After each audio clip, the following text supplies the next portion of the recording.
either Christy and or whoever else. And luckily we're not a good shot. One of the girls got shot 3 times and survived it. And for you to say you have PTSD from getting shot, I can't imagine what she has. I feel like you've been given every opportunity.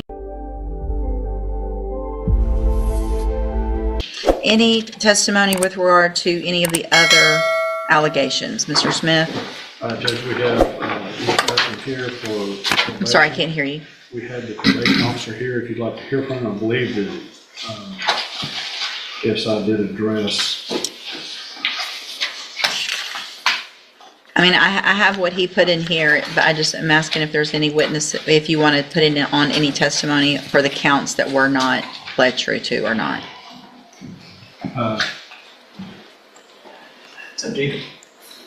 would ask him a few questions if the state's not going to call him. So I guess we will do.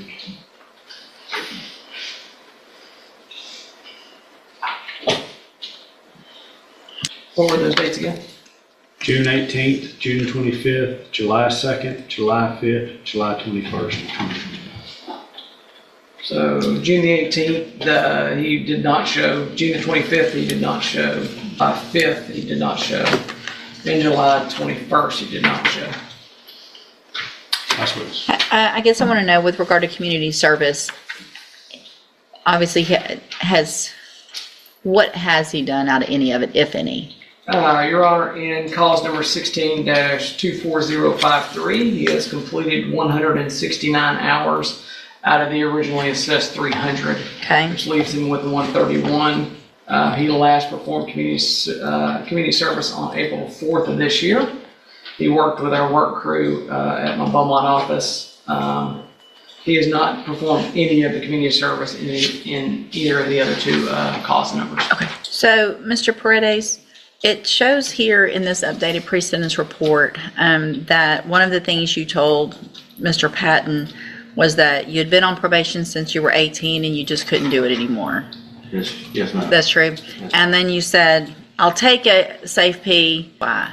Well, at the time when I told him that I couldn't take probation anymore, that was one of the times where I was just feeling real down and depressed, from everything that's going on in the past, with me being shot and stuff like that. I was shot in my neck and my arm. So since then, I've been having real bad PTSD, real bad depression, bipolarness.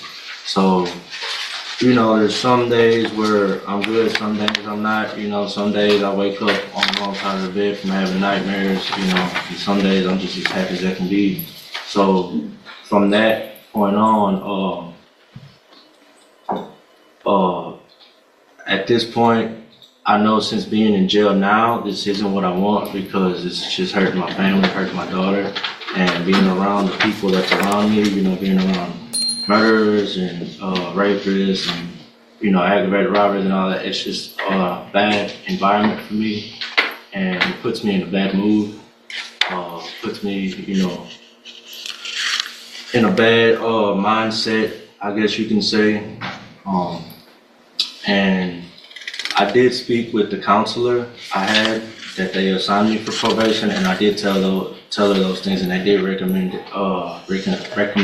MH&R, but I never went just because I felt like it was I felt kind of low, of thinking I would go to MH&R, because Stigmatized. Yes, sir.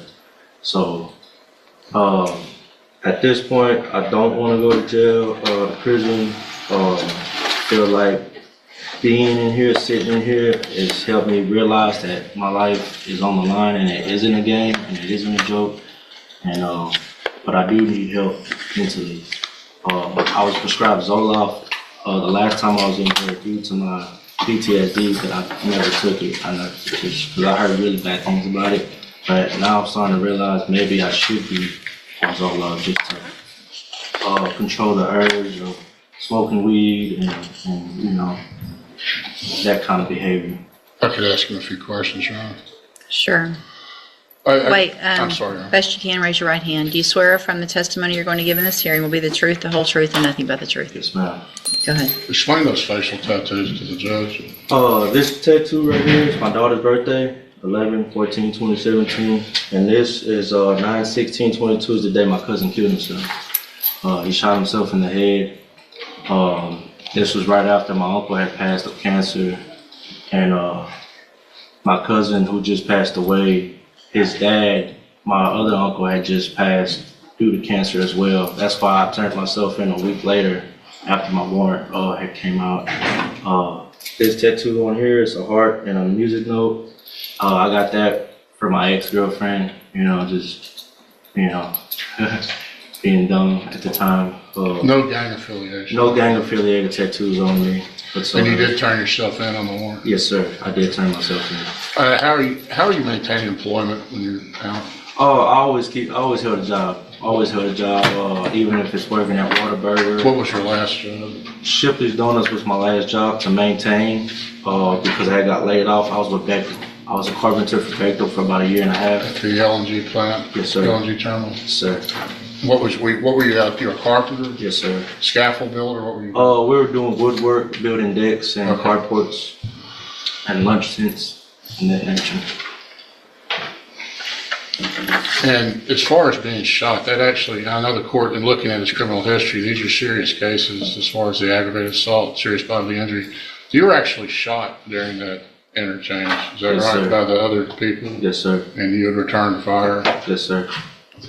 That's not I what, understand, Your Honor, but it's not, I don't want the court to think, I'm He- just looking at it, and I'm not trying my to. understanding from the version in the pre-sentence report previously, and I didn't represent him. my recollection of it actually, because it's not good when I remember you.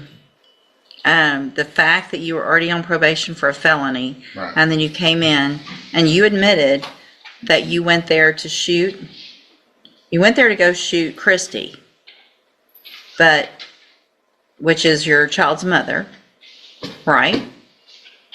That's not true? No? So did you mean to go shoot the two girls that got shot, Alexis and Taylor? No, man. Who'd you mean to shoot? I didn't go there to shoot anybody. I think as he explained it to me, he was going there to meet for sexual purposes, the two girls, and when he got there, he was set up in the parking lot, and then by other people there, by people who were gonna rob him, and in the course of that, there was a gunfight, but he wasn't going there to shoot anybody. All right, well, that's He was again- going there for an illegal purpose, that goes against everything that was said and everything that he agreed to back then, because That's correct, Judge. We were getting ready for trial on this case. Yes. He was the aggressor. He was the one that fired first, and had he been a better shot, Alexis and or Taylor might Sure. have been killed, but he was there to go kill Christy. I didn't represent him in Okay. that, so I don't all know. right. Anything else? All right, Mr. Smith, argument? Judge, I would agree with the probation that I believe he's only asking for safety now simply because it's the only alternative he sees to prison. I don't think he's sincere about it. We have given him chance after chance after chance, and he has squandered, wasted, and even though he's a nice guy when he shows up, he does what he wants to do. That's evidenced by the jail reports that shows that they tell him to go back to his bunk and he just gets in the shower with his jumper on. And then when they write him up about it, then he says, man, fuck you. He has zero respect for authority or doing what's right, what he's supposed to do. I think prison term is appropriate in this case. The PTSD excuse is weak. He was the aggressor in the initial contact. And you can't claim that, well, I feel bad because I got shot by somebody who was defending two other women. So I would ask for pen time in this case. Anything else, Mr. Kimler? Well, it's difficult for me to address always with these jail incident reports without having the opportunity to cross-examine the person that made the allegations. So I would ask the court to consider the fact that that's not subject to, those allegations aren't subject to the rigors of cross-examination. But I think that on Mr. Brady's behalf, struggling with depression is a serious matter, and I know, and I respect Mr. Smith's looking at this as a way somebody just volitionally, or somebody just deciding to be stubborn and self-centered and not complying, but depression's a serious problem. He has struggled with that. I think that's indicated by the limited mental history that we have. There is no new offense allegations in this. These are administrative violations. Of course, those are important, especially reporting. But because of the seriousness of these cases, I would ask that the court give him at least one more chance with the aid of mental health, maybe safety, but also as a follow-up if he gets out, to follow up with Spindle Talk to address not only any substance abuse problems, but any underlying mental health issues that may contribute to the substance abuse and just his ability to comply and just to continue on probation. All right, thank you, Mr. Kimler. So, Mr. Paredes, the thing is, you've been given exactly what Mr. Kimler is asking for. You've already been given that.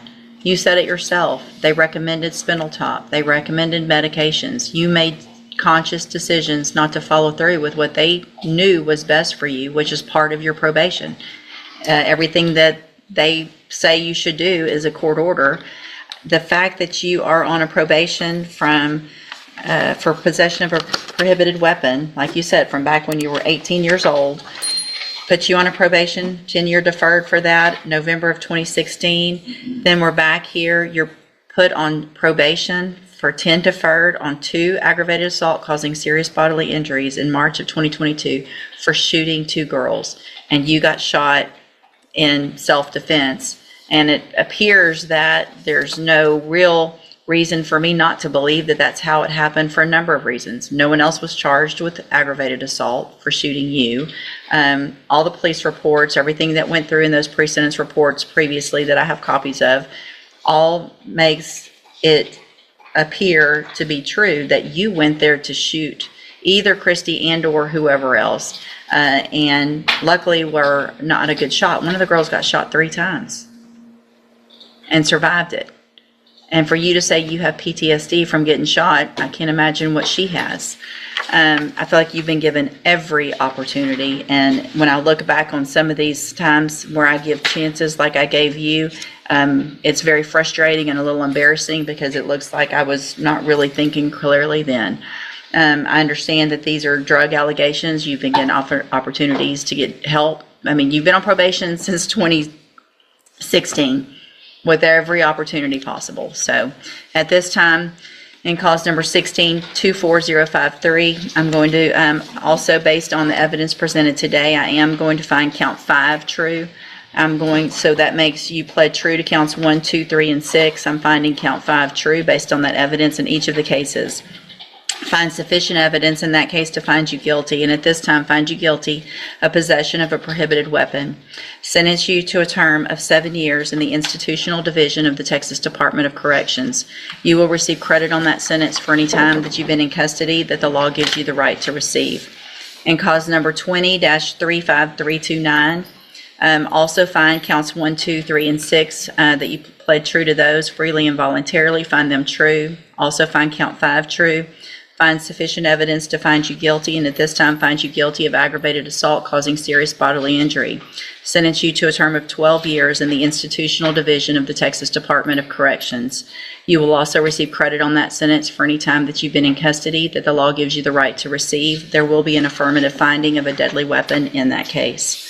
In cause number 20-35328, again, find that you pled true to counts 1, 2, 3, and 6 freely and voluntarily. Find those counts true. Make a finding of count 5 true. Find sufficient evidence to find you guilty, and at this time find you guilty of aggravated assault causing serious bodily injury. Sentence you to a term of 12 years in the institutional division of the Texas Department of Corrections. You will receive credit on that sentence for any time that you've been in custody that the law gives you the right to receive. There will also be an affirmative finding of a deadly weapon in that case. All 3 of these will run concurrently, which means together at the same time. Because of the judgments entered against you, you're ineligible under Texas law to possess a firearm or ammunition. Possession of a firearm or ammunition could lead to charges against you. Firearm is a legal term, and you should read the written admonishment I provide you to see what devices qualify as a firearm. If you have questions about the laws that make you ineligible to possess a firearm or ammunition, or about how long that lasts, you can talk with Mr. Kimler. All right. I'm sorry. It was 7, 12, and 12. Affirmative finding of deadly weapon on. What happened in this courtroom was a powerful reminder that second chances only matter when you choose to use them. The judge made it clear that Mr. Paredes had already been given multiple opportunities to change his behaviour, follow probation, and get the help he needed. But those opportunities were repeatedly ignored. In the end, the court sentenced him to 7 years for possession of a prohibited weapon and 12 years on each of the 2 aggravated assault cases, with the sentences running concurrently. One thing is certain, this hearing was not just about punishment, it was about accountability. What do you think about the judge's decision? Let us know in the comments and follow for more real courtroom moments and verdicts.